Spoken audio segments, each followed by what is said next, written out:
ya Pak Mun. Salam Bu. Sehat semuanya Pak. Sehat. Enggak, alhamdulillah kalau dari angkatan ini masih sehat semuanya. Semoga bisa mengikuti kuliah ini dengan full ya Pak ya. Ya kan kalau nggak ya ini pertemuan minggu berapa ya? 13 ya Pak ya. 13 berarti 14 untuk yang besok kan ya Pak ya.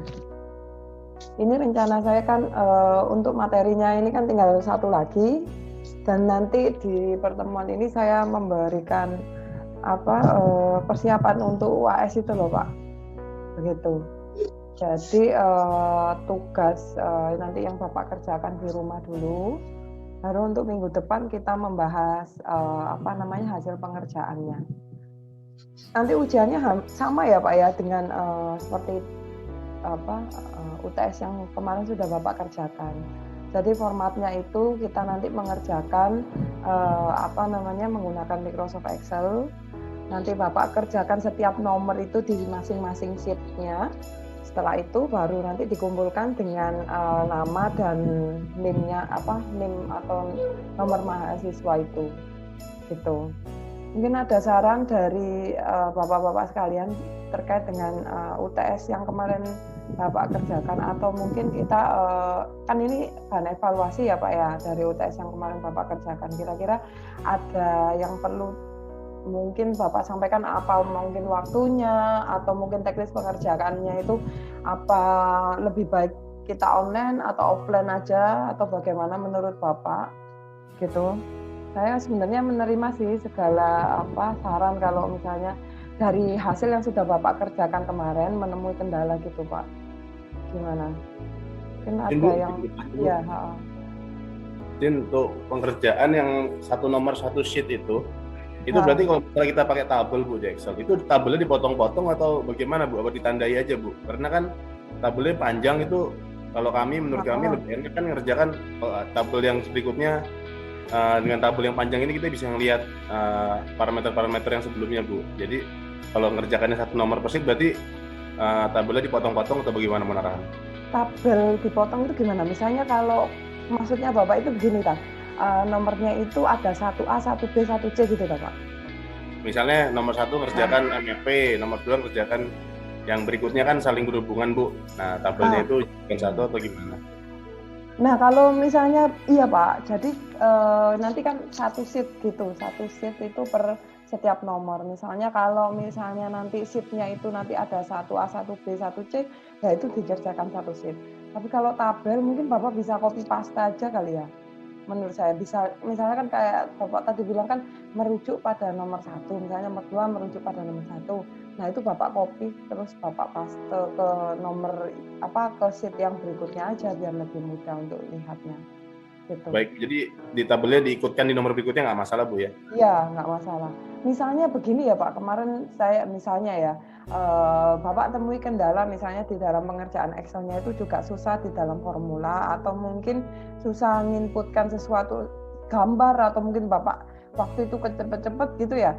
Nah itu bisa dikerjakan dengan ini Bapak tulis aja di kertas gitu. Nah nanti tulis kertas, nanti Bapak foto misalnya kalau nggak note, nah itu boleh juga seperti itu. Nah maksud saya sebisa mungkin kita mengerjakan segala hasil formulanya bisa nampil di Excel agar lebih mudah. Kalau istilahnya begini loh Pak, kalau di Excel itu kan formula itu sudah terinclude kan ya di setiap masing-masing kolom dan baris itu. Nah sedangkan kalau misalnya Bapak nuliskan di kertas begini, itu kan Bapak harus, maksudnya ini dapat angka berapa itu kan ditulis semua kan. Misalnya kalau dari rumus formulanya itu misalnya A ditambah B dibagi 2 misalnya begitu. Nah itu kan Bapak harus tuliskan gitu. Nah itu akhirnya jadi lebih lama kalau menurut saya. Makanya kalau di Excel Bapak lebih sudah tahu dari formula tadi akan lebih mudah gitu. Nah inginnya saya itu minggu depan kita latihan gitu. Bapak kerjakan dulu di Excel masing-masing, baru nanti kira-kira kendalanya ketemunya bagaimana. Dan kita nanti bahas gitu di kelas. Maksudnya saya akan berikan contoh UAS yang tahun lalu misalnya begitu ya. Nah nanti Bapak kerjakan dulu Kira-kira dari pekerjaan UAS itu, misalnya nutut nggak dengan pekerjaan waktu yang Bapak kerjakan tadi, gitu. Misalnya kan kadang-kadang kan kita nyoba dulu kan ya Pak ya. Maksudnya 2 jam tadi, nah Bapak coba kerjakan masing-masing sendiri. Kira-kira nutut nggak? Kan itu untuk mencoba sendiri kan, mencoba gitu. Gitu maksud saya. Mungkin ada yang ditanya dulu Pak dari sini. Maksudnya gitu. Ini siapa Pak yang nggak hadir Pak? Kurang satu ya? Kurang 2 atau kurang 1? Yap, untuk mentor Gilar sedang ini Ibu dosen tadi kuotanya habis, tadi tethering sama istrinya sedang beli kuota dulu. Oh iya Pak, ya siap. Sama Ini mentor itu Pak, tadi terlambat, masih mengantar Mujid. Oh iya, ini kenapa Pak wajahnya kok ini? Kayaknya Bapak ini salah filternya ini. Siap Mujid, kami perbaiki. Filternya nggak berapa jelas. Ya Pak, begitu Pak. Mungkin ada yang lain, saran yang lainnya Pak. Nah untuk yang pengerjaannya juga sama Pak. Nggak semuanya itu kita mengerjakan perhitungan ada formula gitu ya Pak ya. Tapi juga nanti ada pembahasannya begitu, maksud saya. Bentar.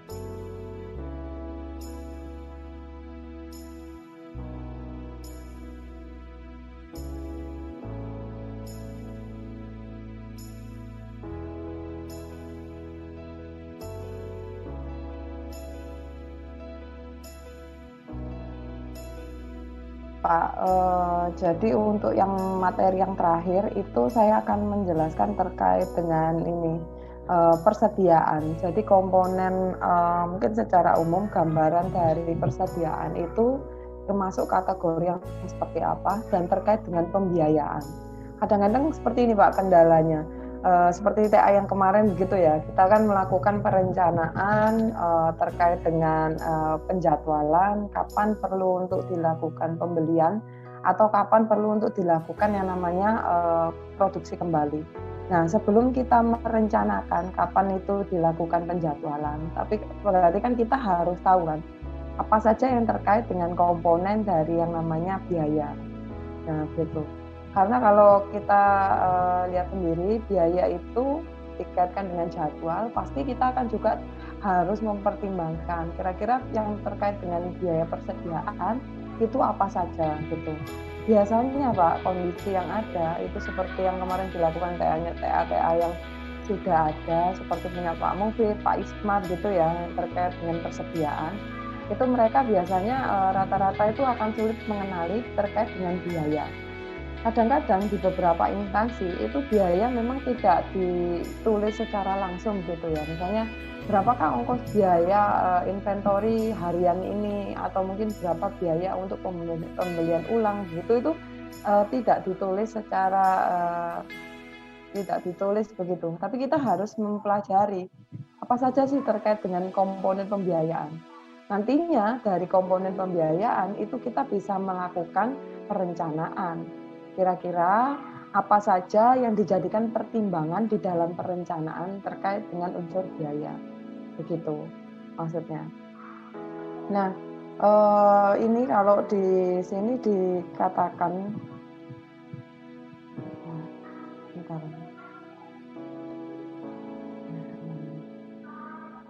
Nah, jadi kalau di sini itu dikatakan sebenarnya persediaan itu adalah terkait dengan materi yang diberi ya nih. Material yang dibeli atau produk yang disimpan sebagai persediaan dari produk yang diperlukan. Jadi kalau di perusahaan biasanya itu memiliki beberapa macam item memang. Dan setiap itemnya itu punya beberapa macam persediaan. Nah kan kalau di perusahaan aja variasi itemnya itu bisa banyak kan Pak. Lalu kalau misalnya begitu jumlah produknya yang dihasilkan itu juga banyak. Otomatis unsur pembiayaan terkait dengan persediaan itu juga perlu ada yang namanya pengkajian. Karena kalau di sini dikatakan biasanya dengan semakin banyaknya persediaan itu akan membuat yang namanya biaya gitu. Nah, di persediaan di sini itu sebenarnya nanti kalau Bapak sendiri mau membuat perencanaan, memang kita bisa mendetailkan yang mau dijadikan analisa pertimbangan di dalam komponen persediaan itu termasuk kategori yang mana? Ini kategorinya, Pak. Misalnya apakah di sini dia sifatnya adalah masih raw material atau bahan mentah, atau dia ini adalah bagian atau part dari barang yang dibeli. Contohnya misalnya kayak kemarin itu kita belajar di bill of material. Misalnya kalau Bapak membuat suatu rakitan senjata, maka misalnya bagian dari part itu, misalnya kayak seperti pelurunya, nah gitu, atau mungkin komponen packagingnya, nah ini part, jadi bagian dari satu produk itu tadi, gitu. Nah ada juga yang di sini dikatakan persediaan itu bukan hanya terkait dengan materi setengah jadi, materi raw material atau material yang bahan mentah ataupun bahan jadi. Tapi di sini juga dikatakan bahwa yang dikatakan persediaan itu adalah bagian dari work in process. Jadi misalnya ada suatu material atau bahan yang dia masih masuk di dalam proses permesinan dan dia belum keluar. Nah, itu kita menyebutnya adalah bagian dari persediaan, Pak. Jadi contohnya misalnya begini. Bapak sekarang mau bikin yang namanya kayak tadi. Mungkin proses di dalam membuat peluru itu kan saya kurang tahu ya Pak ya, mungkin kita menyiapkan bahannya, lalu baru melakukan proses mesinnya, baru keluar peluru itu sendiri. Nah yang dikatakan di sini work in process itu adalah dari satu proses ke proses yang lain, itu kan kita biasanya ada menunggu proses permesinan. Nah bagian dari proses permesinan ini itu kita menyebutnya adalah work in process. Begitu. Jadi bukan hanya terkait dengan bahan atau bahan materi yang sudah jadi saja. Tapi kalau misalnya dia itu adalah masih di dalam proses permesinan dan sebelum itu menjadi produk jadi, ini kita bisa masih menyebutnya adalah bagian dari work in process. Begitu. Nah, lalu ada juga di sini ada yang termasuk ke dalam komponen kategori komponen part. Jadi kalau yang tadi adalah part atau barang yang dibeli, ada juga di sini adalah komponen part, mungkin hampir sama ya Pak ya dengan yang di atas. Lalu yang berikutnya itu adalah tools dan machinery dan equipment. Nah, di sini dikatakan tools dan mesin itu adalah bagian dari persediaan. Bisa jadi dalam satu permesinan, dalam satu mesin itu kita perlu melakukan persediaan. Maksudnya di sini itu kayak apa misalnya, kayak Bapak mesin apa ya, misalnya kita punya satu mesin gitu. Misalnya kayak gini ya, kayak di industri mesin jahit gitu ya Pak ya. Di mana mesin jahit itu adalah komponen utama di dalam proses bisnis tadi. Nah biasanya kalau kita mengatakan di sini tools dan machinery, jadi kalau di proses utama dari proses bisnis jahit gitu, otomatis kan kalau dia mengalami kerusakan, nah berarti kan proses bisnisnya dia tidak akan bisa jalan. Nah dengan kita membuat cadangan dari bentuk mesin tadi, otomatis kita akan bisa mencegah terjadinya keterlambatan dan yang lain sebagainya, seperti itu. Jadi makanya kalau di sini mungkin tools dan mesinnya itu adalah juga digunakan sebagai bagian dari suatu persediaan, mungkin seperti itu. Nah sekarang saya mau tanya dulu, kira-kira kalau dari contoh-contoh yang ada ini, kira-kira ada nggak contoh yang lainnya yang termasuk bagian dari persediaan? Tapi mungkin kita mungkin bisa jadi hal itu tidak kita pertimbangkan begitu ya Pak ya. Tapi memang sebenarnya perlu untuk dilakukan analisa bahwa persediaan dari bagian dari komponen produk itu diperlukan. Kira-kira menurut Bapak apa?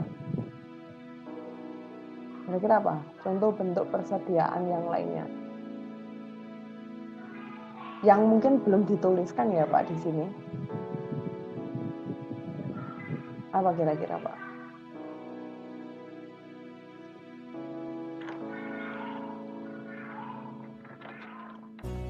Kira-kira apa yang kadang-kadang itu nggak terpikir begitu ya Pak ya, untuk orang lain itu ingat bahwa oh iya ya ini adalah mungkin bagian dari persediaan, atau mungkin waktu itu lupa begitu ya bahwa ini adalah perlu untuk dilakukan persediaan gitu. Mungkin kan Bapak pasti paham kan dalam satu bisnis, kalau saya menyebutnya itu suatu kondisi kegiatan tertentu gitu ya, yang kadang-kadang juga perlu untuk kita perhatikan di dalam persediaannya. Apa kira-kira Pak? Tenaga listrik cadangan Bu, seperti baterai mungkin untuk Ya. kegiatan. Boleh Pak. Ya, ini yang kemarin isunya lagi ini Pak. Pembuatan baterai di Indonesia. Saya kawan dari, ya kan. Yang ini loh, apa? Gara-gara yang kemarin nggak bisa bikin yang mobil Tesla. Ya, Tesla itu. Nah, akhirnya kan sekarang jadi sorotan. Baterai listrik itu kenapa Indonesia nggak bikin baterai? Nah, itu juga bisa. Ya, itu kadang-kadang kalau dari sisi Bapak, baterai ini digunakan untuk apa ya kira-kira? Yang dalam hal ini? Tenaga power cadangan Bu, misalnya tiba-tiba mati lampu dan produksi. Oh, maksudnya baterai cadangan. Oke. Kalau mungkin di ini Pak, proses operasi atau mungkin dari yang ada kegiatan operasionalnya di KRI, mungkin Bapak punya pengalaman yang kadang-kadang persediaan itu ada, atau mungkin persediaannya itu perlu adanya pertimbangan dari persediaan saat kita melakukan kegiatan operasi mungkin. Seperti itu. Mungkin Ibu dosen mengingatkan untuk waktu Zoom kurang dari 1 menit.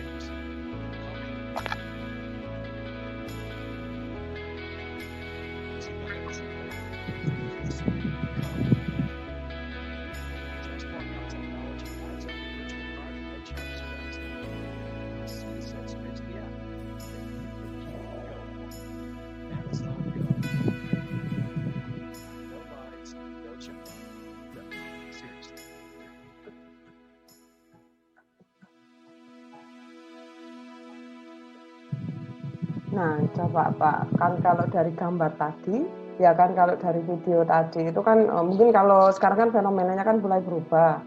Nah, kalau saya ini tadi ngambilnya dari satu, kalau di rantai pasok itu yang paling kecil gitu ya Pak ya, di retailnya.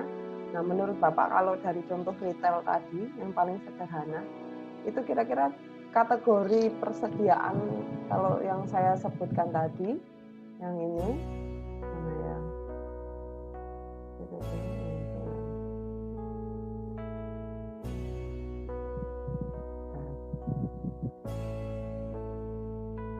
yang persediaan itu tadi Pak, ini termasuk yang mana saja kira-kira menurut Bapak? Nah ini kira-kira kita kalau tadi di toko retail itu bahan apa sih yang perlu kita lakukan persediaan kalau kita dari toko retail yang sudah termodernisasi tadi ya? Kira-kira apa aja Pak grupnya? Barang jadi. Barang jadi pasti ya Pak ya. Kalau di situ ada work in process juga kira-kira Pak? Work in process ada nggak di dalam toko retail tadi? Nggak ada ya Pak ya? Bahan mentah mungkin kayaknya iya, tapi bahan mentah yang kategori apa? Mulai dari atas dulu. Bahan mentah itu mungkin kalau dia jual sayur, iya, bahan produk jadi yang sayur tadi. Kalau work in process nggak ada ya Pak ya, karena kan kalau dari proses kegiatannya dia tidak melibatkan proses permesinan gitu. Nah, kalau komponen part Pak, kira-kira komponen part ini termasuk kategori yang apa ya kalau di retail tadi? Bagian dari komponen part itu juga bagian dari persediaan nggak kira-kira? Komponen part ini termasuk apa misalnya? Kalau Bapak amati di situ misalnya. Itu kan tadi gambarnya apa sih? Di Amazon itu sekarang kan sudah mulai dia tidak melibatkan kasir gitu ya Pak ya di dalam proses transaksinya. Jadi sekarang itu sudah menggunakan sistem yang terintegrasi. Mulai dia tadi kalau nggak salah saya dengarnya tadi dia menggunakan sistem algoritma gitu ya. Algoritmanya itu bisa mendeteksi antara sensor motorik dan juga dari pembiayaannya gitu. Nah, jadi kalau di bagian situ karena dia ada sensor motorik, mungkin komponen partnya atau apa mungkin komponen part ini ada atau enggak ya kira-kira? Komponen part ini terkait biasanya adalah ini Pak, part-part yang kita gunakan di dalam mendukung dari prosesnya tadi, gitu. Bisa jadi terkait dengan ini bukan ya, kalau komponen part itu mungkin part of materialnya mungkin ya. Nah ini yang mungkin yang kelima ini. Nah ini yang mendukung dari proses peralatannya, maksud saya begitu. Kira-kira apa? Di sini juga ada persediaan juga Pak. Jadi bukan hanya terkait dengan produk yang kita jual, tapi produk machinery atau equipment dari komponen dari part itu sendiri. Kira-kira apa? Scanner barcode-nya. Nah itu bisa Pak, scanner barcode ya bisa scanner barcode atau mungkin terkait dengan IT-nya ya Pak ya, keseluruhan dari IT. Misalnya kayak tadi itu kalau nggak salah kayaknya ya kalau kita ngomong sensor mungkin dia diletakkan di rak-nya tadi menurut saya. Kalau sistem pembayarannya kan tadi di checkout yang bagian tempat ini, cuman untuk sensornya itu kayaknya di rak-rak itu mungkin deteksinya berdasarkan dengan deteksi tangan atau apa begitu. Nah itu jadi tools dan machinery equipment-nya itu kita bisa kaitkan terkait dengan peralatannya gitu.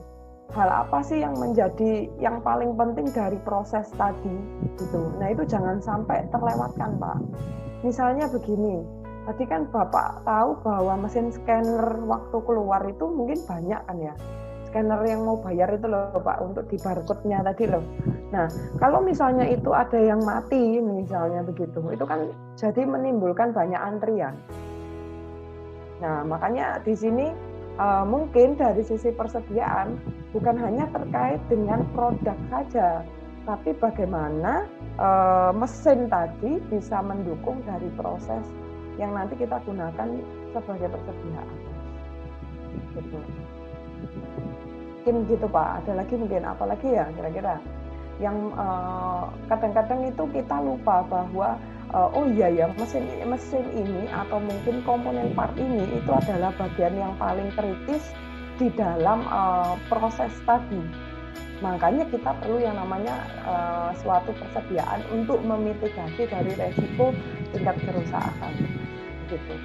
Memang tidak terlepas sih kalau saya bilang kalau kita bilang ngomong persediaan, kita juga harus tahu sebenarnya masalah apa sih atau risiko apa sih yang terjadi dari proses tadi sebelum kita menganalisa persediaan di masing-masing persediaan dari bagian proses bisnis tadi gitu. Nah, kalau di tempatnya Bapak ini saya mau tanya, kalau dari sisi kegiatan operasi tadi, mungkin nggak terpikir juga ya, kadang-kadang kita nggak terpikir, tapi saat kita waktu terjun ke sana baru kita kayaknya perlu ya untuk persediaan ini. Itu kira-kira apa ya Pak ya? Mungkin dari pengalamannya Bapak. Ini menjawab yang pertanyaan yang Amazon tadi, Bu. Oh iya Pak. Ya, menurut kami yang paling kritis itu adalah jalur data dari internet, karena sekarang serba online sehingga pengiriman dari barcode menuju ke pusat datanya itu yang menurut kami paling kritis gitu. Oh iya bisa Pak, bisa. Bapak ini apa backgroundnya IT juga? Nah, Pak Adi. Tidak, Ibu. Oh ya, mungkin bisa juga Pak. Ya begitu jalur dari internet. Ya kayak misalnya kita bisa bilang bahwa ini ya apa kadang-kadang teknologi itu memang perlu, tapi apakah dari kesiapan itu sendiri juga diperlukan gitu ya Pak ya, benar juga. Jadi kadang-kadang kesiapan dalam mendukung dari proses tadi transaksinya, misalnya apakah internetnya ada atau mungkin listriknya tadi jalan nggak, kayak Pak Syahmat tadi yang bilang misalnya tiba-tiba lampu mati gitu kan, terus sensornya gimana itu? Kadang-kadang jangankan gitu Pak, kita aja di Indomaret aja masih mati lampu gitu kan ya. Nah ini kalau kita mau mau melakukan dari proses itu tadi, memang benar dari pendukungnya, misalnya listrik atau juga dari sisi internetnya itu sendiri, benar Pak. Kadang-kadang iya sih memang sekarang ini kan dituntut untuk kita harus menggunakan internet, tapi user atau customer kita itu belum tentu dia punya kuotanya gitu. Nah itu kadang-kadang juga repot juga. Banyak ya Pak ya, sekarang kan semua transaksi itu hampir mereka menggunakan yang namanya punya aplikasi sendiri gitu di dalam pembayarannya. Misalnya kayak di McD itu kan dia sudah punya yang namanya aplikasi untuk promo penawaran dari produk, dan akhirnya kita bisa bayar di sana. Tapi kadang-kadang user kita itu belum tentu mau dan mampu gitu. Tuh. Mungkin ada lagi Pak yang lainnya. Siapa Ibu yang mengenai operasi menjadi Bu? Oh iya siapa?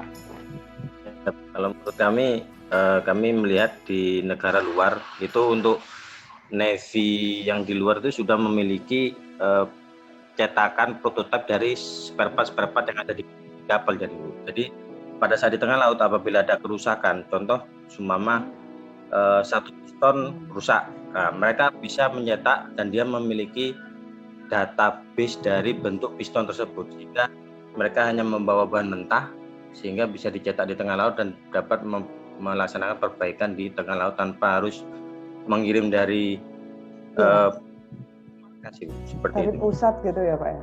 Loh, kalau sekarang tingkat kerusakan gitu di tengah gitu berarti nunggu yang saat ini. Siapkan selama ini mesin kapal ada 2 Ibu rata-rata, jadi bisa menggunakan satu mesin saja sehingga kecepatannya tapi menurun. Tetapi untuk yang kami lihat di luar, mereka memiliki jadi mereka berlayar itu membawa besi balok sehingga nanti apa spare part yang rusak mereka akan membuat sendiri seperti alat bubut itu Ibu. Iya benar Pak. Berarti mereka punya bahannya, kita bawa sendiri, cetakannya sendiri, tinggal dibikin ya Pak ya sesuai dari komponen part tadi. Siap. Apa yang rusak bisa dibuat dari bahan mentah itu tersebut. Waktu yang digunakan dari proses itu nggak lama Pak kalau bikinnya begitu. Jadi mungkin rata-rata apabila seperti piston itu kalau lihat di mesin bubut 1 hari itu selesai Bu untuk ukuran piston. Kalau seperti blok mesin itu mungkin agak lama karena dia besar dan harus presisi Bu. Tapi tergantung yang rusak juga, Bu. Apabila yang rusak seperti alat elektronika mau tidak mau harus sandar dan melaksanakan pergantian di darat Ibu, karena yang bisa diganti hanya yang berbahan dasar dari besi Bu. Tapi pertanyaannya Pak, kalau begitu berarti SDM mereka juga mampu ya Pak ya untuk menggunakan, maksudnya itu masih mampu untuk bisa membuat gitu. Kalau sekarang kan otomatis di kopnya itu ada kop mesin itu harusnya bisa Ibu. Jadi kop teknik atau mesin untuk anggota itu harusnya diberi pembekalan untuk membuat mengoperasikan alat sehingga kita bisa untuk menerapkan hal tersebut apabila ada suatu kondisi urgent. Iya. Itu bagus kayaknya Pak. Iya sih Pak. Kalau seperti itu memang nggak mungkin ya untuk menunggu gitu. Dan lagian kalaupun menunggu itu kadang-kadang kan, iya kalau partnya ada, kan kadang-kadang kita bisa pesan lama kan nunggunya. Tapi kalau kita bisa membuat sendiri akan lebih mudah gitu kan ya Pak ya. Iya Pak Siap. juga.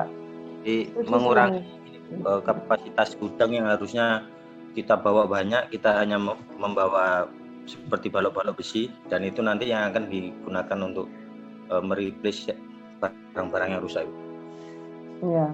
Loh, kalau misalnya gudang persediaan itu biasanya letaknya di mana Pak? Apakah hanya satu dipasarkan gitu atau mungkin di setiap lanal itu ada? Kalau Itu gudang di ya saya kapal bilang. Oh iya, tapi kan Jadi kalau rusaknya pas di tengah-tengah gudang, iya, maksud saya kalau rusak kapalnya itu misalnya kan sebenarnya dia pergi ke paling jauh kemana Pak, misalnya ke daerah yang kita nggak tahu gitu kan, tapi kan ada radius tertentu atau semuanya itu pasti saya nggak tahu ya Pak ya, apa di setiap kayak seluruh permintaan itu selalu nariknya ke pusat atau bagaimana sekarang ini? Jin jawab. Spare part yang kami maksud ini Bu, jadi di kapal tersebut ada alat untuk mencetak spare part tersebut. Jadi pada saat kita berlayar kita hanya membawa alat tersebut dan bahan mentahnya itu Ibu. Enggak, iya, maksud saya ininya Pak, kondisi saat ini yang existingnya itu bagus juga loh Pak, maksud saya untuk digunakan ya kajian Bapak TA mungkin untuk selanjutnya, karena kan peluangnya besar kalau kondisi dengan kegiatan mitigasi ini Bu, harus sandar. Sandar Siap. kan. Jadi apabila kapal tersebut membawa spare part langsung diganti Bu. Tapi apabila tidak membawa spare part tersebut, mau tidak mau harus sandar di lanal atau lantamal terdekat. Apabila di lanal tersebut pasarkannya mendukung, bisa, tetapi apabila tidak ada harus minta ke armada Ibu. Iya Pak. Nah itu kayaknya bisa juga dibuat kajian gitu Pak. Menurut saya, kayaknya belum ada kayaknya. Mungkin Bapak bisa memulai itu. Kenapa? Bapak pelaut. Siap. Bu, iya Pak. Bertanya Bu. Iya Pak, silakan Pak. Nah, untuk yang pertama mengenai persediaan di kapal sendiri, apakah itu include juga dengan SDM-nya, dalam artian ketika kita melaksanakan operasi, di tengah operasi salah satu prajurit ada yang terluka atau bahkan meninggal dunia, apakah untuk penggantian personil itu termasuk dalam persediaan Bu? Itu yang pertama.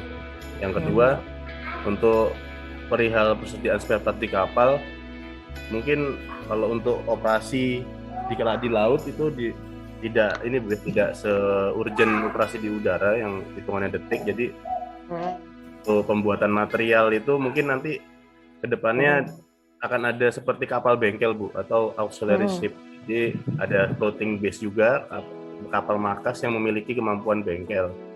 Itu hanya untuk moving parts, adalah spare part yang ibaratnya spare part bergerak, tidak urgent. Namun kalau dari Kapten Adi seperti piston itu kami rasa tidak mudah ya, karena butuh presisi. Jadi untuk di pangkalan-pangkalan sendiri ada fasakan Bu. Jadi mungkin di tiap lantamal memiliki fasakan yang depannya akan mampu menyiapkan spare part yang dibutuhkan KRI pada saat operasi.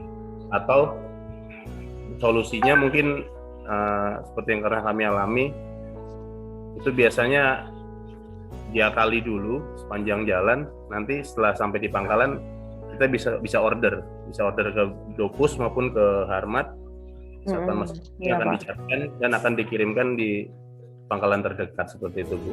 Jadi untuk angkatan laut kita mungkin untuk membuat spare part di tengah laut dalam waktu ke depan mungkin belum bisa, tapi mungkin solusinya bisa pakai kapal bengkel, auxiliary ship maupun floating base, kapal markas yang memiliki kemampuan perbaikan. Demikian Bu.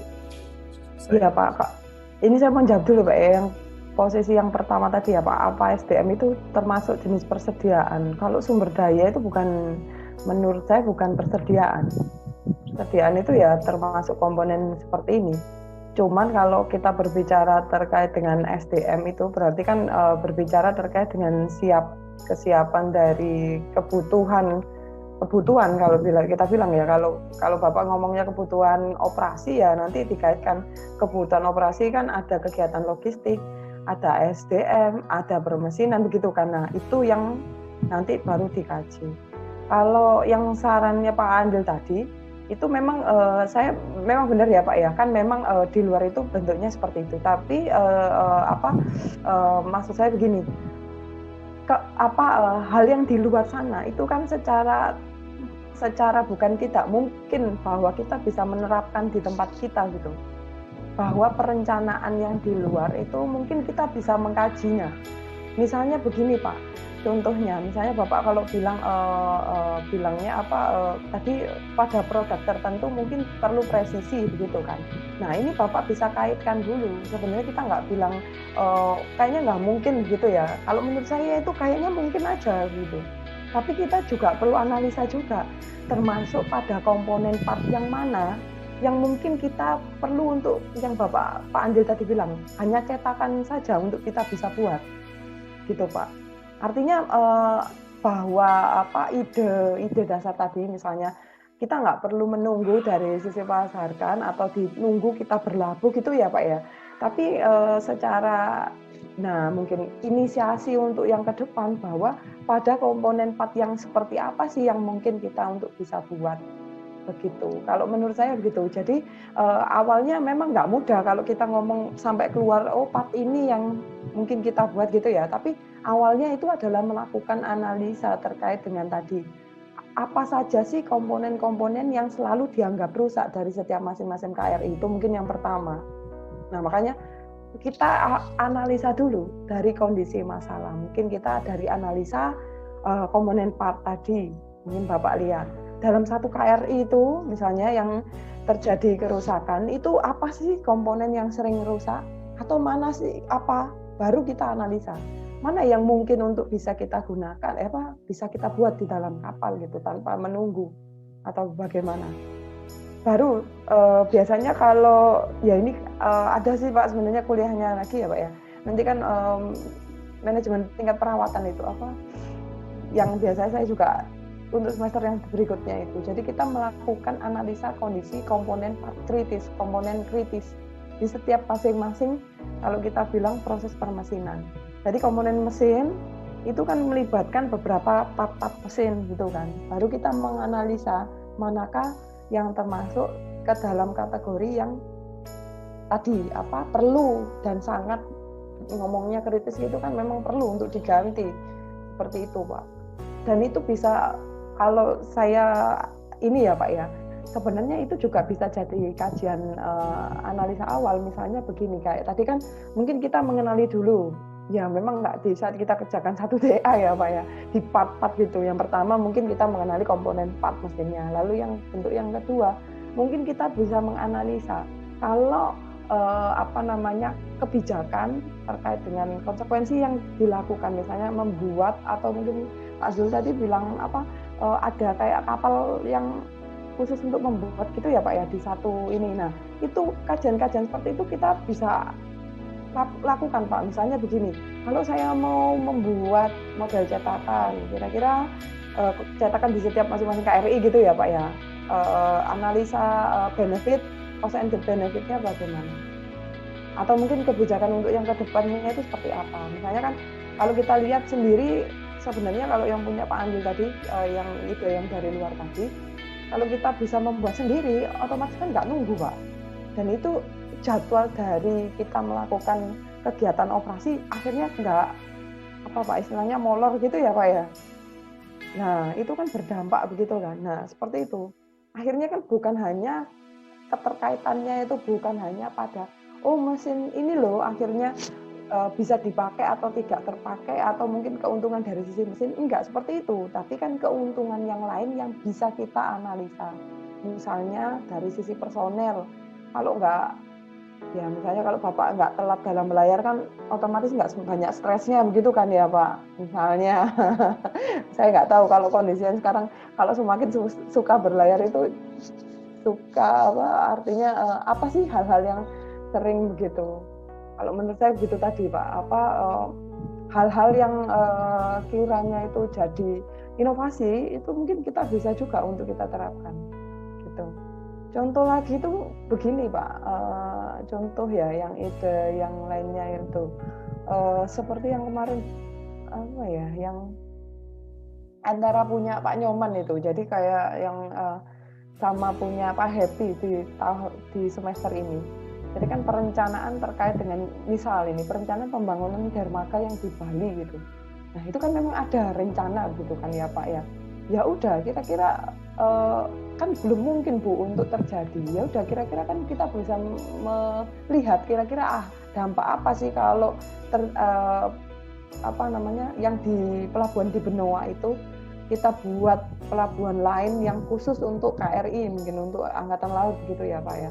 Kira-kira bagaimana gitu. Nah itu yang dilakukan di Pak Nyoman. Nah yang si Pak Happy ini melakukan, kalau misalnya dermaga ini terbentuk, itu lokasinya di mana ya? Padahal itu belum, ya maksudnya itu belum terjadi gitu loh Pak, nggak ada efek seperti itu gitu.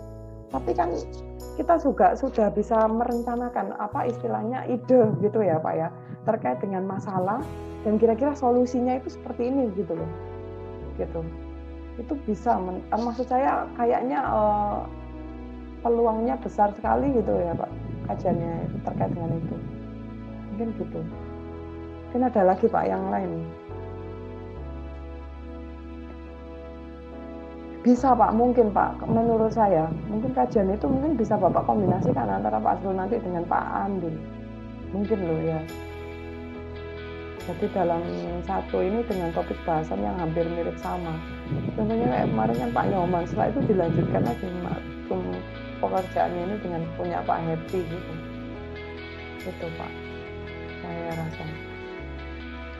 Mungkin kok Pak kayaknya, dan itu kayaknya bisa juga untuk dijadikan analisa gitu. Bagus juga idenya. Maksudnya kadang-kadang kan ide yang di luar sana itu kalau kita bisa terapkan dan kita terapkan gitu ya.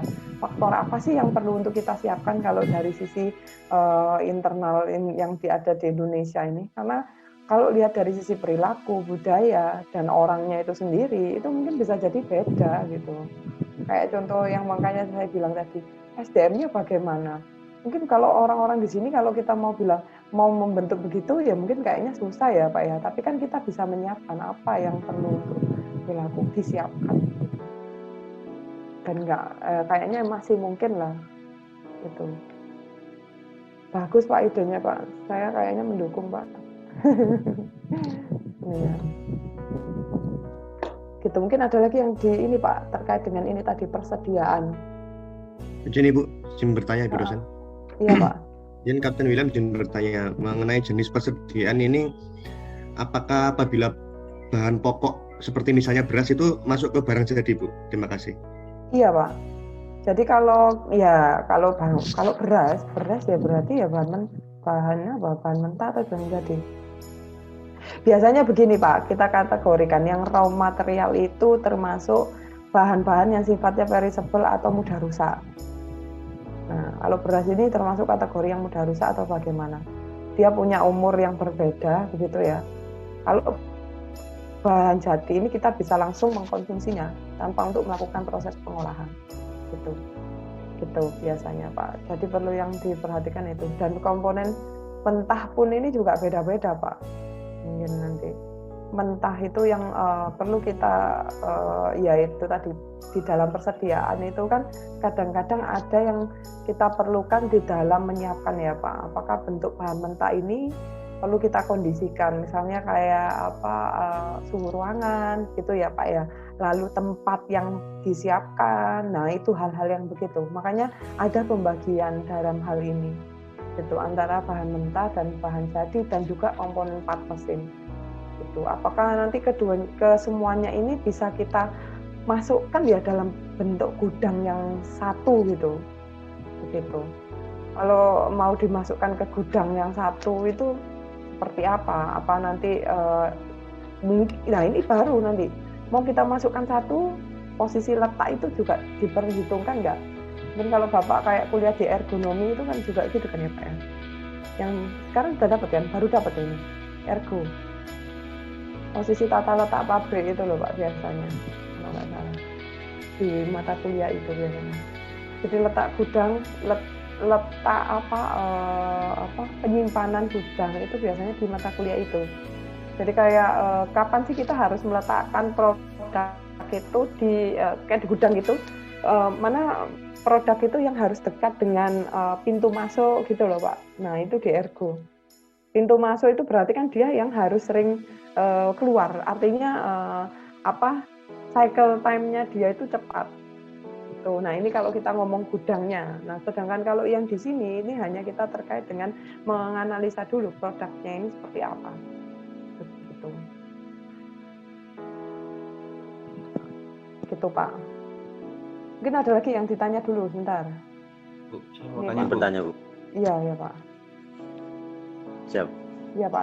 Kami izin bertanya, Bu. Untuk di KRI itu biasanya ada radar itu ada 2, Bu. Lalu kemudi itu juga ada 2, kemudi utama sama kemudi darurat. Lalu seperti banyak material yang dia ada 2 karena untuk apabila satu rusak satunya yang diganti. Itu apakah termasuk juga pada komponen part itu? Iya, berarti itu termasuk tools machinery Pak, mesin. Komponen part ini siap. mungkin ya machinery. Nah itu tadi machinery. Jadi kan itu terkait dengan proses permesinannya. Cuman ya tadi Pak, kalau kajian kita bilang persediaan dari part of mesin itu di manajemen kualitas kayak apa sih yang mengenai permesinan gitu loh Pak. Jadi kita melakukan analisa setiap satu komponen mesin. Keandalan Pak, itu saya biasanya ngajar juga keandalan mesin. Baru kita menghitung tingkat keandalan mesin ini bagaimana. Nah baru kita nanti kaitkan juga komponen part mesin dan komponen kritis dari masing-masing mesin itu seperti apa gitu. Nah itu memang terkait dengan persediaan biasanya. Makanya kalau antara mesin dengan bahan produk begini pasti beda yang kita bahas. Kalau bahan produk kajiannya kan ke demand ya Pak. Berapakah jumlah kebutuhan produk kita? Otomatis mempengaruhi persediaan kita. Tapi kalau berbicara terkait dengan mesin itu bukan demand ngomongnya. Tapi kalau mesin ngomongnya keandalan. Sebenarnya sekarang tingkat keandalan kita atau sebenarnya proses permesinan kita itu berapa persen kesuksesannya? Atau mungkin kalau Bapak nanti analisa, ini keandalannya misalnya, jalannya kayak tadi Bapak, jalannya satu mesin dengan 2 mesin beda Bu. Mungkin yang satunya lambat, yang satunya cepat gitu ya Pak ya, yang 2. Nah, tapi dalam kondisi lambat itu apakah masih bisa diterima atau tidak? Nah itu kita berbicara ke keandalan besok. Betul. Jadi artinya bahwa mesin itu bisa berjalan dan bisa dikatakan termasuk dalam kategori performansi yang baik, itu adalah dasar dari tingkat keandalan yang kita buat. Gitu. Paham nggak? Misalnya begini aja lah sederhananya. Misalnya kayak pulpen ini. Pulpen itu kan kita bisa ngomongnya mesin kan Pak ya, alat ya. Nah, kadang-kadang kan kalau Bapak pakai pulpen ini, misalnya contoh antara Pak William sama Pak Andil aja. Saya kalau kita ngomong satu merek ini ya, satu Faster gitu ya Pak ya. Warna itu kan beda, hitam. Tapi kan misal menurut Pak William hitamnya itu kurang pekat gitu. Atau mungkin punya Pak Andil bilang hitam, ya bener sama-sama hitam, tapi nggak dop gitu loh Bu, nggak enak. Menurut saya nggak sak. Nah, antara satu dengan satu orang itu beda. Nah nanti kita berbicara di mesin tadi. Antara satu orang dengan satu orang bahwa kategori pulpen ini perlu untuk diganti, itu kan beda pertimbangannya. Mungkin untuk Pak William bilang diganti itu kalau nggak nyala Bu, misal pulpennya ini nggak nyala. Kalau Pak Andil, kalau nggak hitam ya aku nggak mau gitu. Kadang ada yang orang begitu, kayak dosen pembimbing itu loh Pak. Kadang ada yang rewel, ada yang nggak kan gitu kan ya. Nah begitu maksudnya. Nah itu juga terkait dengan persediaan. Kira-kira kalau dosen pembimbing ada persediaan ya nggak bisa. Kalau mesin diganti itu bisa ya Pak. Kalau dosennya diganti itu wah ini repot ini. Gitu Pak. Tidak ada yang rewel Ibu, baik semua itu. ya mungkin analisanya itu begitulah Pak misalnya. Mungkin menurut Bapak orang ini itu cerewet sekali, betul sekali gitu. Tapi menurut satu orang yang lain ya biasa aja gitu kan. Semua butuh dosen. Butuh apa Pak? Dosen baik semua. Ya, enggak gitulah Pak. Ya misalnya itu begitu Pak. Apa ada yang kayaknya perlu diganti dari gitu. Kayak kan ada yang begitu. Enggak apa-apa Pak. Kalau mau begitu ya enggak apa-apa gitu. Ini contoh. Jadi makanya pembeda gitu ya Pak antara beberapa part-part ini. Maksudnya begitu. Kalau produk arahnya mungkin adalah persediaan itu dikaitkan dengan demand. Tapi kalau mesin atau equipment alat, persediaan itu bukan dikaitkan pada demand-nya, pada banyaknya yang minta gitu, enggak.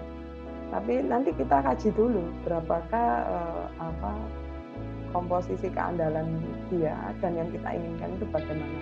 Apa perlu kita ganti atau bagaimana, itu kan terkait dengan persediaan. Bedanya begitu loh. Kalau dari ini.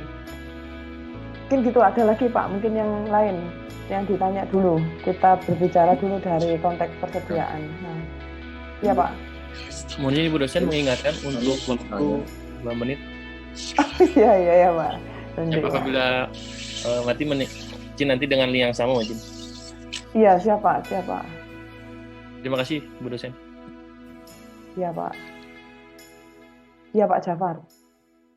Bu dosen di sini bertanya, untuk selama ini kan kita yang dinas di KRI itu kalau kita mendapatkan spare part itu kita sistemnya seperti beli Bu, mau spare part dari mesin atau mau spare part dari apapun Bu, itu nanti kita dikategorikan itu masuknya di part atau barang yang dibeli atau tetap komponen part Bu ya? Komponen part ini komponen dari produk Pak. Ini sebenarnya Pak, part dan komponen part itu mungkin adalah bagian dari bill of material yang kemarin kita kaitkan. Kalau mesin itu adalah dari proses permesinannya, mesinnya. Misalnya begini ya Pak ya, misalnya apa ya, kalau alat itu kan, kalau alat mungkin kan Bapak sudah tahu ya, misalnya alat bubut, tapi ternyata dia itu partnya ada yang rusak. Nah berarti kita harus perlu untuk membuat. Nah tool dari jadi komponen terkait dengan kita perlu membuat lagi, atau kalau Bapak bilang tadi beli, ya berarti itu bisa dikaitkan ke komponen partnya juga, komponen part mesin tapi bukan komponen part produk maksudnya di sini gitu. Kalaupun mau beli atau buat itu kan memang analisanya ya memang Bapak harus kaitkan kan ya Pak. Kalau mau membuat itu pembiayaannya bagaimana? Seperti yang tadi yang Pak Andil bilang, misalnya kalau mau beli kayak tadi, beli itu kan berarti kita melalui pasarkan gitu kan ya Pak. Apakah antara beli dengan membuat itu biayanya lebih murah yang mana? Itu memang kajian nanti kalau kita bilang dari sisi bagaimana cara kita membuat persediaan tadi gitu Pak. Bagaimana caranya? Apakah kita membeli atau membuat gitu? Baru di dalam perizinan gitu, itu semuanya. Baru semua resiko ditulis Pak.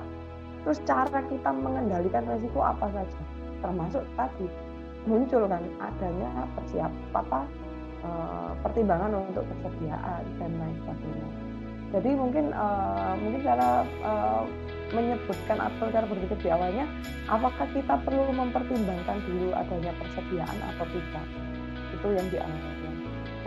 Baru berpikir lagi Pak, apakah kita melakukan kajiannya tadi membeli atau membuat gitu. Kalau semua yang namanya persediaan selalu dikategorikan termasuk biaya, selalu mempertimbangkan, selalu ada unsur biaya gitu. Meskipun nggak ini ya Pak ya, terkait dengan ini penyimpanan dan lain sebagainya itu kan biaya. Nah, Pak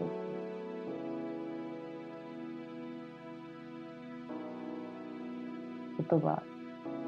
Nah, ini coba saya lanjutkan dulu ya Pak ya. Nah di sini kan gini. Oh iya Pak, iya. Jadi Bu, kami jadi ingat di kapal itu ada SWRO Ibu, jadi sea water reverse osmosis. Jadi air tawar kan sangat penting Ibu di kapal. Jadi di kapal itu ada RO, jadi mengubah air laut menjadi air tawar. untuk persediaan yang lebih panjang. Berarti itu termasuk juga Ibu ya? Iya juga. Makanya biasanya Pak, kalau Bapak mau ngambil kajian terkait dengan TA gitu ya, tergantung. Ini kuliah konsep permodelan sistem juga sudah dikenal kan? Belum Ibu? Belum. Nah itu Bapak bisa melakukan kajian. Yang mau Bapak lakukan kajian ini terkait dengan sistem seperti apa?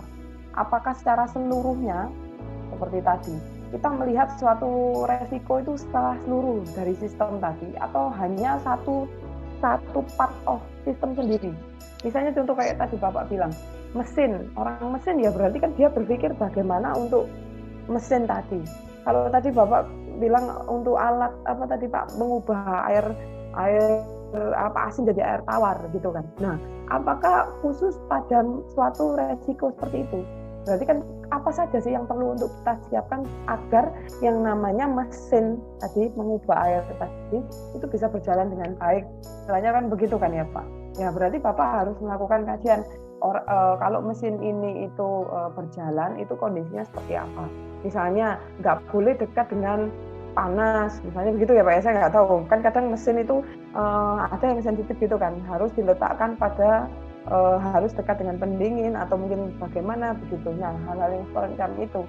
Dan itu pun juga nanti terkait dengan penyedianya kayak Bapak bilang tadi. Apakah itu juga perlu penyedia? Nah, berarti kita harus tahu juga bagaimana terkait dengan kebutuhan dan dampak kalau akibat dari resiko tadi. Gitu. Memang dasarnya itu kalau saya bilang ini Pak, kita ngomong persediaan tadi, itu kita juga harus tahu bagaimana terkait dengan kebutuhan, faktor kebutuhan tadi ya Pak ya. Terus analisa dari existing yang saat ini terjadi. Misalnya itu misalnya gini, bagaimana terkait dengan kebutuhan dari produk tadi. Istilahnya begini, kalau produk ini tidak ada, itu dampaknya bagaimana? Itu kan akan terjadi kan Pak. Biasanya kita berbicara itu di latar belakang penelitian. Contoh misalnya, kalau tidak ada alat air tadi, ya berarti kan seluruh anggotanya itu kan mengalami kehausan. Nah gitu kan. Lalu adakah model misalnya cerita begitu? Kalau histori yang sebelumnya. Misalnya tidak ada persediaan, terus apa yang terjadi? Maksudnya persediaan dari alat tadi loh Pak. Apa yang terjadi? Contoh sederhana begini Pak, contoh kayak punya Pak Happy itu. Misalnya kayak tadi yang saya bilang, kebutuhan dari dermaga gitu ya. Kan dermaganya belum terbentuk kan ya Pak. Nah berarti kan kita harus melihat kondisi awalnya tadi dulu. Memangnya dermaga ini itu saat ini bagaimana Pak Happy gitu? Oh penuh Bu, hampir antri gitu kan. Nah antri ini datanya kita kan ngambilnya dari mana? Ya kan kita data mungkin dari berita, mungkin dari dari Ormadanya, atau mungkin dari Pelindo berapa ya itu ya? Kalau Bali itu ya, Pelindo 3 ya Pak ya? Pelindo 3 kalau nggak salah. Nah itu berarti ikut data seperti itu dan seterusnya. Jadi artinya harus merujuk pada data informasi di awal gitu Pak. Bagaimana terkait dengan kebutuhan dan pentingnya, lalu dampaknya itu seperti apa. Begitu. Meskipun memang kita tidak tahu secara langsung, tapi misalnya kalau kita ngomongkan kan kayak dampak akibat dari haus itu apa yang terjadi.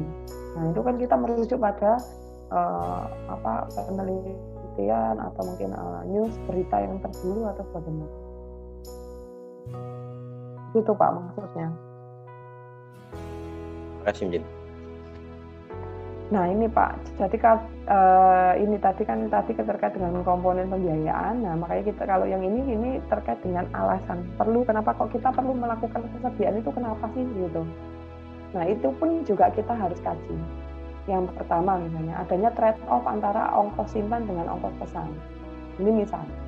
Nah jadi kayak tadi yang Pak Jamal Pak Jamal tadi bilang ya, tanya kan beli Bu mahal gitu. Nah sebelum kita kayak tadi beli itu kan terkait dengan simpan dan pesan. Nah apakah kita perlu melakukan persediaan tidak? Nah itu juga dipertimbangkan. Artinya begini, tadi kan Bapak kan bilang beli. Nah, kalau beli itu kan nanti ada ongkos simpan dan ongkos pesan. Kalau Bapak melakukan persediaan, kan pertanyaan kan tadi di awal dulu, apakah perlu dilakukan persediaan atau tidak? Kalau iya, itu dampaknya akan nambah ongkos biaya loh Pak, biaya simpan dan pesan. Nah, itu apakah uang kita terkait dengan pembiayaan itu masih memenuhi tidak? Nah, lalu yang kedua, kayak tadi ini, ancaman, terkait dengan ancaman resiko. Permintaan yang tidak terduga itu adalah ancaman.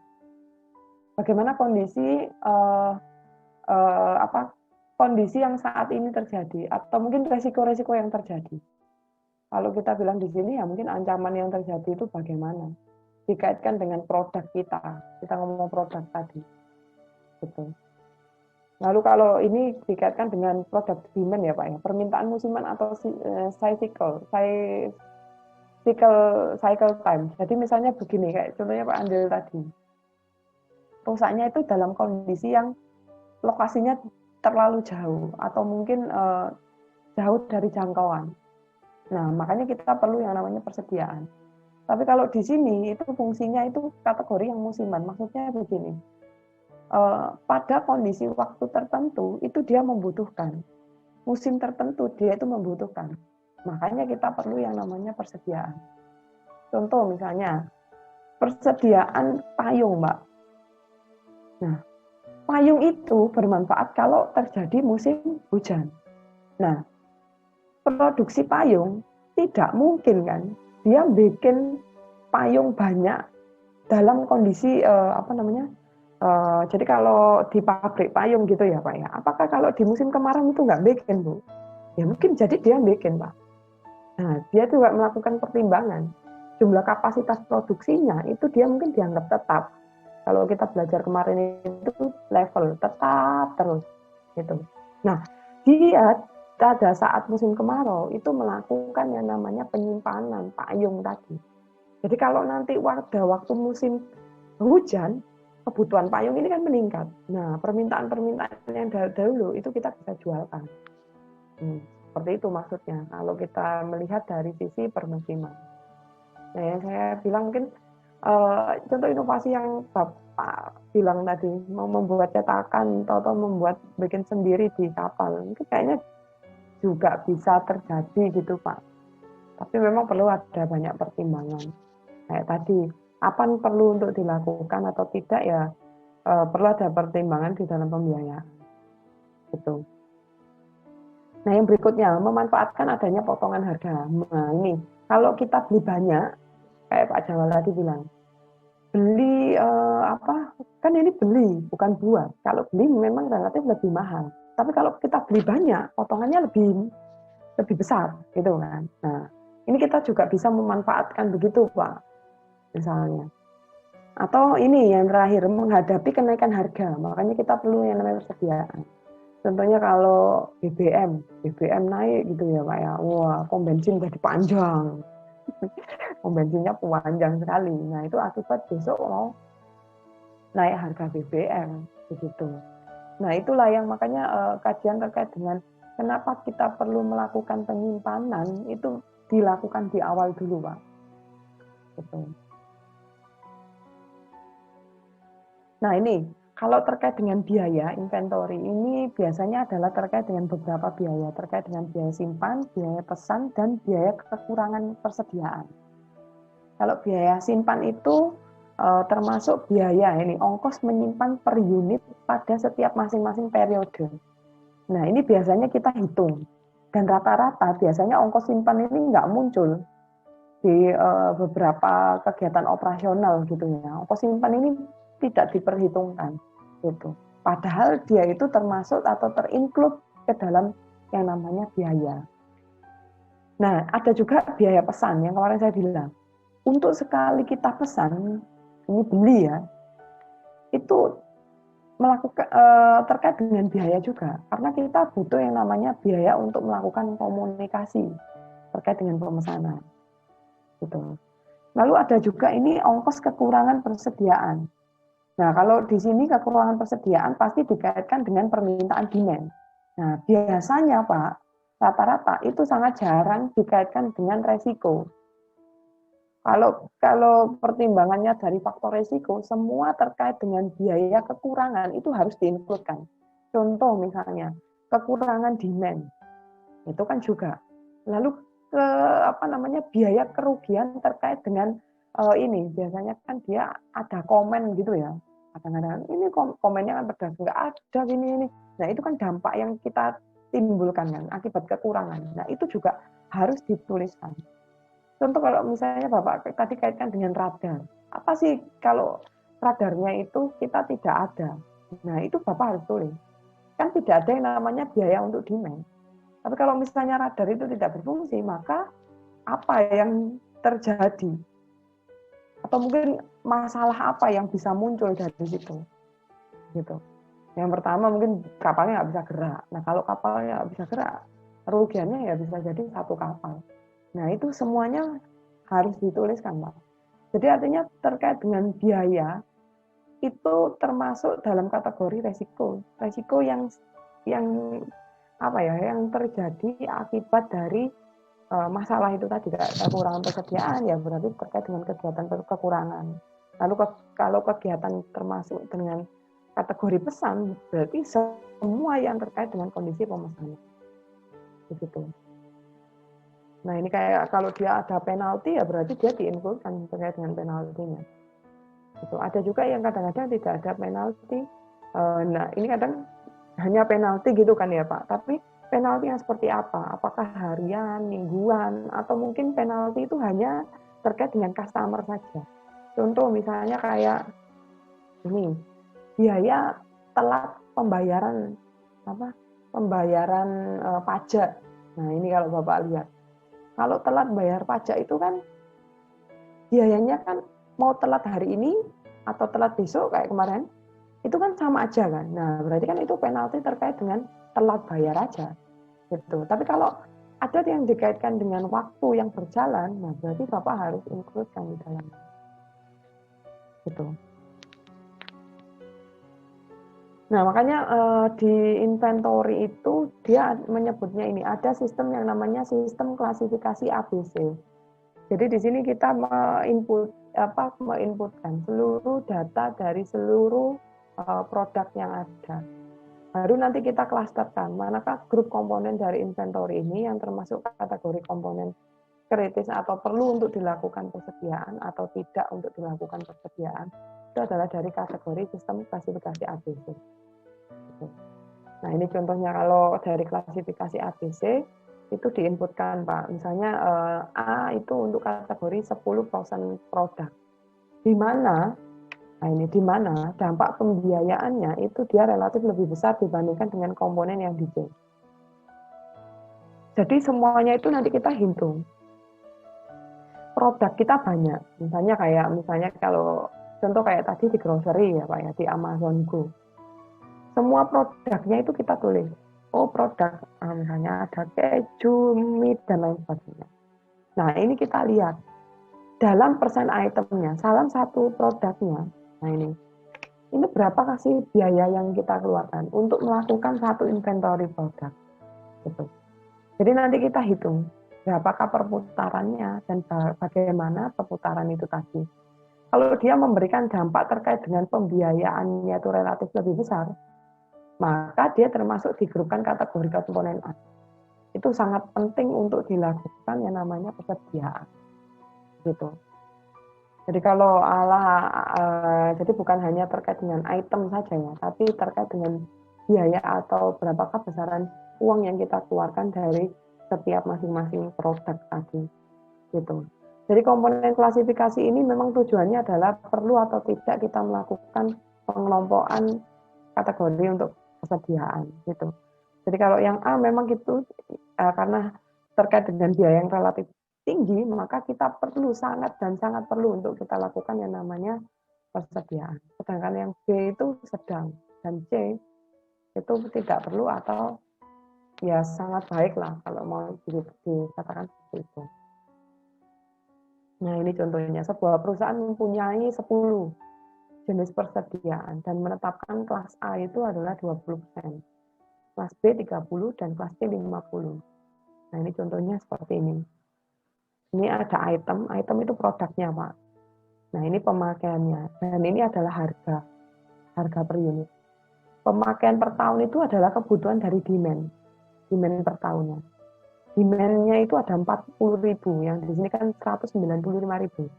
Nah ini harga setiap satu item itu harganya ini dalam satuan rupiah ya, 0,07 per unitnya. Nah ini kita hitung dulu semuanya. Nah ini diakumulasikan. Jadi ini dihitung, ini dikalikan dengan ini dikalikan, ditotal dulu. Nah lalu kita urutkan ini Pak, diurutkan mulai dari jumlah biaya yang paling besar ke yang paling kecil, gitu. Nah baru diakumulasikan, diakumulasi itu 21 ditambah 16 dan itu ditambah secara berurutan, gitu. Nah dari akumulasi ini itu nanti kita bisa tahu biaya yang paling besar kan yang paling atas ini kan 21.000, yang satu 16.000, ini urutan yang paling bawah. Nah bahwa dari G2 dan M3 itu perlu untuk dilakukan yang namanya persediaan, karena kita nilai dari sisi biaya itu mereka banyak, maksudnya berputar terus gitu Pak. Ini kan pemakaian dan harga. Nah kan berputar dan memakai terus, makanya komponen G dan M, G2 dan M3 itu adalah termasuk klaster A, perlu dan sangat untuk kita lakukan yang namanya pertimbangan di dalam persediaan, gitu. Jadi kalau di sini memang kita melihatnya adalah dari sisi pemakaian dan unitnya. Berapakah jumlah kebutuhan dalam kalau ini dia melihatnya per tahun, 1 tahun itu dia butuh berapa sih? Lalu harganya bagaimana? Nah kalau dikaji harganya ini dapat dari mana? Itu yang tadi yang ditanya Pak Jamal tadi.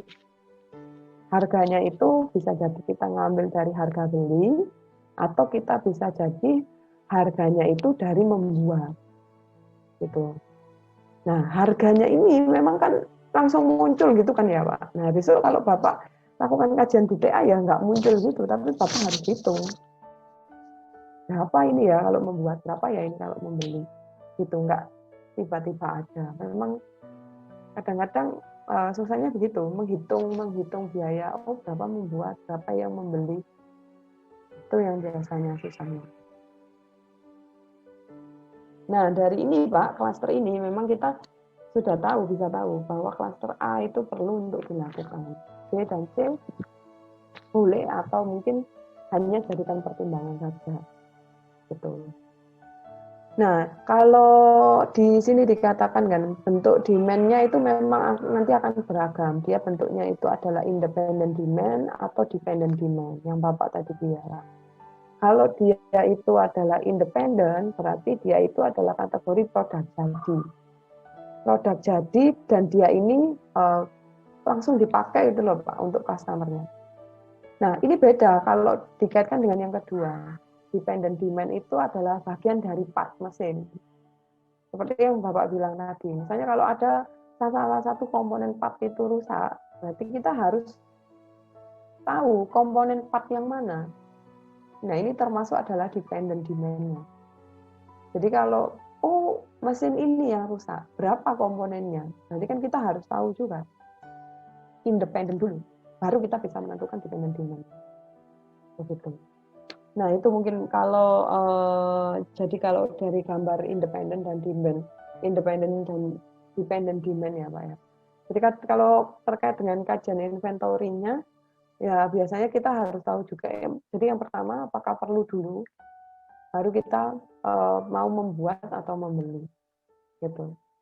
Bagian dari part ini itu adalah bagian part yang termasuk kategori independent atau dependent yang memang kita lakukan tadi di cluster yang dilakukan di awal. Gitu. Mungkin ada yang ditanya dulu dari sini.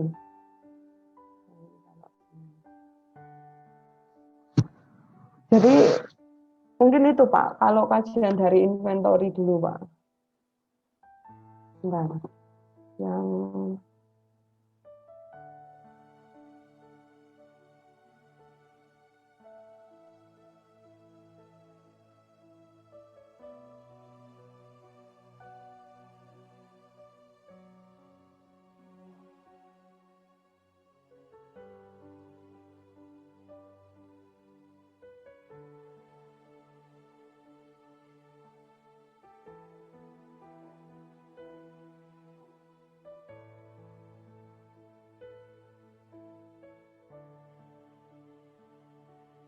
Bentar, UAS-nya mana ya?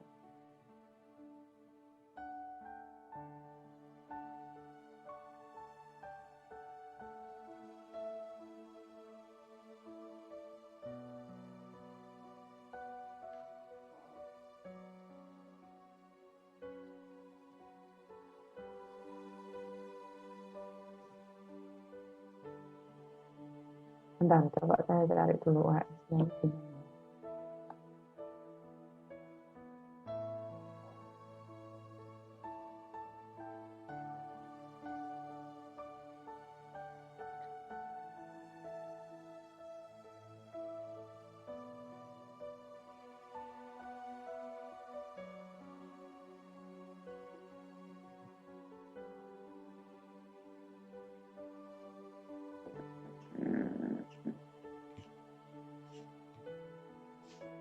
Izin bertanya Ibu. Iya Pak, sama saya Izin tunggu UAS. untuk persediaan itu apakah ada kategorinya Ibu? Karena suatu contoh kasus di kapal itu ada seperti ini, penggantian sistem yang continuous itu seperti filter baik itu filter udara atau filter oli itu harus diganti kalau tidak salah per berapa ribu jam putar. Nah, sedangkan radar itu rusaknya tidak tentu, tidak bisa ditentukan kapan rusaknya, tetapi itu sangat penting Ibu. Nah, itu apakah ada kategori harus melaksanakan persediaan yang kontinu dulu atau yang paling vital Ibu? Paling apa Pak? Paling vital Ibu, karena apabila seperti radar atau GPS itu rusak, kapal itu seolah-olah seperti tidak bisa kemana-mana Ibu. Iya Pak, kadang begini Pak, jadi kalau kita bilang persediaan, itu kemarin yang dilakukan Pak Mufid itu Pak, jadi kan dia melakukan perencanaan dan persediaan dari sisi filternya.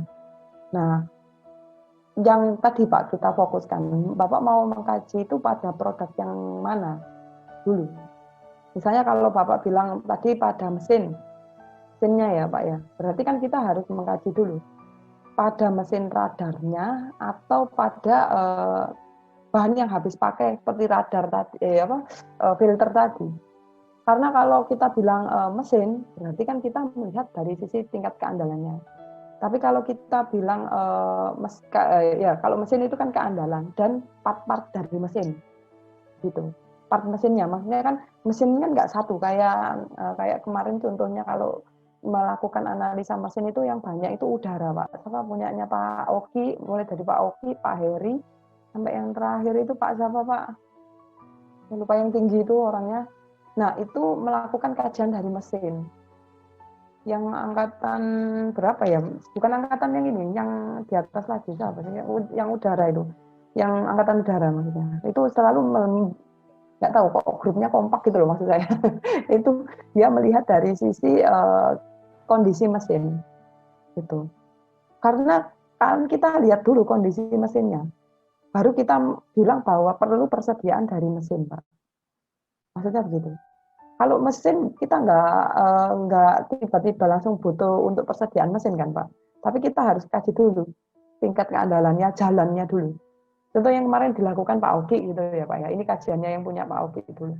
Kalau yang punya Pak Oki itu kan dia melihat dari sisi pesawat pesawat itulah, saya lupa yang dulu ditolak itu ya.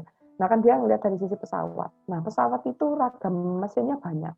Nah itu dia di engine-nya. Nah kan dia ngomong engine-nya itu di breakdown dulu Pak tadi. Engine itu yang ini gitu, saya nggak hafal ya Pak ya. ABC gitu. Nah lalu dari A, B, C, D sampai banyak sekian, itu dia dilihat dulu. Yang saling mengalami kerusakan bagaimana? Seperti yang tadi, kayak ini. Mana ini yang ini Pak. Nah ini. Bedanya kalau saya ya, menurut saya Pak ya, bedanya kalau yang di produk, ini kan ngomong perusahaan itu kan produk jadi ya Pak ya. Maka yang dilihat itu pemakaian, berarti kan demand. Berapakah jumlah kebutuhan dia. Tapi kalau kita ngomong mesin, berapakah tingkat kegagalannya. Gagal mesinnya dia itu berapa lama, berapa kali frekuensinya dalam 1 tahun. Nah itu, kalau kita mau kayak tadi contoh Pak Oki ya Pak ya. Ini kan contoh kalau dia kan produk di perusahaan kan produk variansinya apa ya gitu ya. Ada Coca-Cola, Fanta, Sprite, mungkin banyak soda-soda yang lain. Nah ini muncul item. Tapi kalau di mesin kayak Bapak bilang tadi ngomong radar misalnya. Nah itu kita breakdown dulu Pak. Besok nanti ada namanya kualitas. Nah itu kita breakdown. Sub komponen item termasuk independen produknya itu apa? Atau independen mesinnya itu apa? Terus dependennya apa? Dependen itu part of komponennya. Misalnya kayak tadi Bapak bilang dia itu butuh filter. Nah itu kan berarti part of demand ini, dependent demand. Itu kan ya Pak. Nah di sini baru kita lihat pemakaiannya. Kebutuhan pemakaian atau kebutuhan gagal dari mesin itu bagaimana? Kan gitu. Apakah dari kebutuhan, contoh kayak filter itu kan sekali buang kan ya Pak ya? Bukan dipakai, diperbaiki kan gitu kan ya? Nah berarti kan, ya kan ya benar gitu ya Pak ya? Bukan diperbaiki kan kalau filter kan, dibuang kan, beli kan? Beli langsung gitu kan? Nah berarti kan pemakaian kategori gitu. Berapakah jumlah kebutuhan pemakaian gitu. Nah ini dibandingkan nanti dengan yang lainnya, part-part yang lainnya. Jadi artinya apa ya Pak? Kita ngomong kebutuhan dulu, baru nanti kita merujuk dari item ini itu ternyata yang perlu itu hanya 2 yang kita bilang. Kalau di tempat Pak Oki kemarin di engine itu ternyata komponen kritis atau part komponen kritisnya itu ada cuma 2. Maka kajian yang dilakukan untuk persediaan atau apa di dalam tulisan itu hanya 2 saja atau 1 saja. Jadi artinya kalau kita mengenali sistem Bapak tadi terkait dengan ini gitu ya Pak, hanya pada radar atau hanya pada ini, harus kita lihat dulu Pak secara umum dari sistem, komponen sistem, pendukung dari radar atau Bapak bilang radar, bagaimana dia tingkat rusaknya atau pemakaiannya itu bagaimana. Baru kita ada kajian bahwa itu perlu untuk dilakukan hanya perlu untuk dilakukan perbaikan atau hanya sampai nanti ke arah pergantian. Jadi nanti kalau di kandalan itu begitu Pak. Kalau mesin kan mengganti atau memperbaiki. Jadi penanganannya itu begitu. Kalau produk arahnya adalah persediaan. Kalau memperbaiki mungkin dibenerin aja dia bisa. Atau perlu nanti diganti secara seluruhnya. Overhaul tadi. Gitu. Ada lagi kajiannya. Siap. Gitu. Siap menuju Ya. Ibu. Pengalaman kami Bu, izin sharing nih Bu. Jadi kalau mesin kan tadi Ibu mengarahkan bahwa ada ketahanan nih Bu. Nah, kalau mesin mungkin ada tanda-tanda khusus bahwa mesin itu akan rusak atau butuh perbaikan seperti suara kasar atau asap mulai hitam dan lain. Nah, apabila radar pengalaman kami Bu itu susah untuk diprediksi Bu. Karena komponennya elektronik. Dan elektronik itu tidak bisa diprediksi rusaknya. Itu apakah bisa untuk mengukur ketahanannya Ibu untuk radar itu Ibu? Harusnya bisa Pak. Jadi kalau sebenarnya ada Pak, kalau di ini kan kita itu nanti kalau di kualitas itu hal-hal yang sifatnya hal-hal apa sih yang mendukung pada tingkat kerusakan gitu ya Pak ya.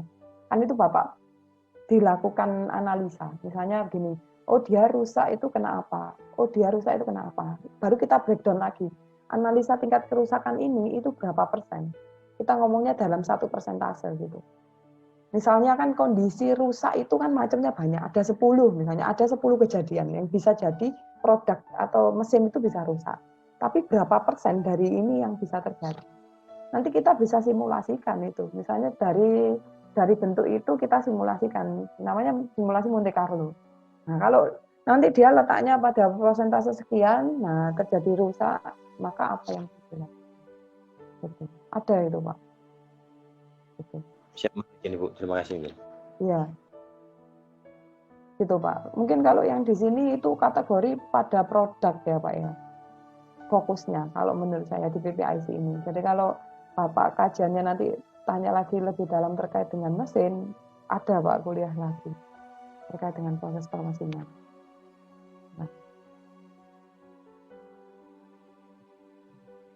Nah ini contoh Pak, ini sebentar. Ini sama ya Pak ya kuliahnya. Nanti saya tadi nyari yang STTL tahun lalu saya belum nemu. Bapak ini aja nanti saya share. Ini contoh yang kalau di UI sih Pak, sama juga yang di.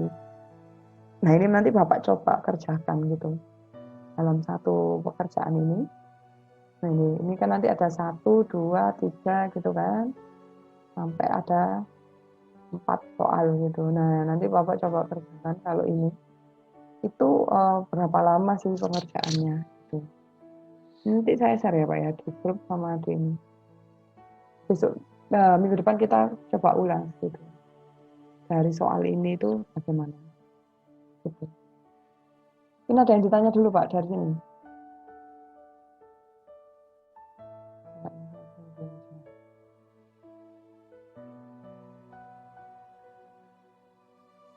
Ya memang masih jauh lah Pak ya kalau dari unsur Bapak nanti TA, tapi paling tidak menurut saya itu lebih baik ke arah ke bidang Bapak yang Bapak yang inginkan gitu.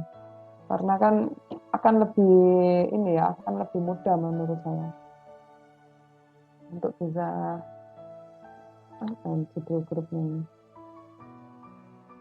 Grupnya itu namanya apa ya Pak ya kalau di WA-nya ini ya? Kok lama?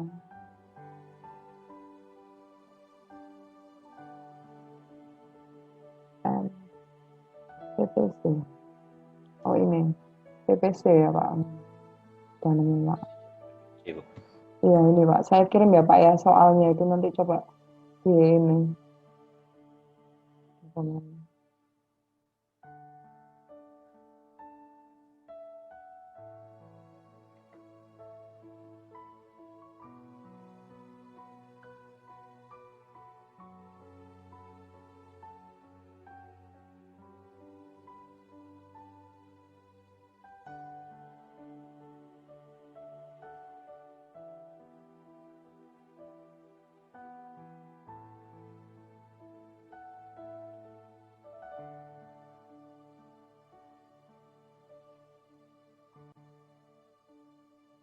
Nah, itu sudah saya share Pak. Nah, besok coba jadi minggu depan kita nanti membahas terkait dengan soal-soalnya ini saja ya Pak ya. Jadi minggu depan nanti ya insya Allah kita bisa diskusi lagi gitu Pak. Untuk soal yang tadi mungkin gitu. Ada yang ditanya dulu Pak sebelum diakhiri nih Pak. Mungkin gitu dulu ya Pak ya. Nanti kalau ada kendala Bapak bisa WA melalui grup itu tadi. Gitu. Saya akhiri dulu ya Pak ya untuk hari ini. Terima kasih atas kehadirannya. Semoga sehat selalu dan minggu depan bisa bertemu lagi mungkin kesempatan yang sama. Terima kasih Pak. Wassalamualaikum warahmatullahi wabarakatuh. Iya. Waalaikumsalam warahmatullahi Warahmatullahi wabarakatuh. Ya. Ibu.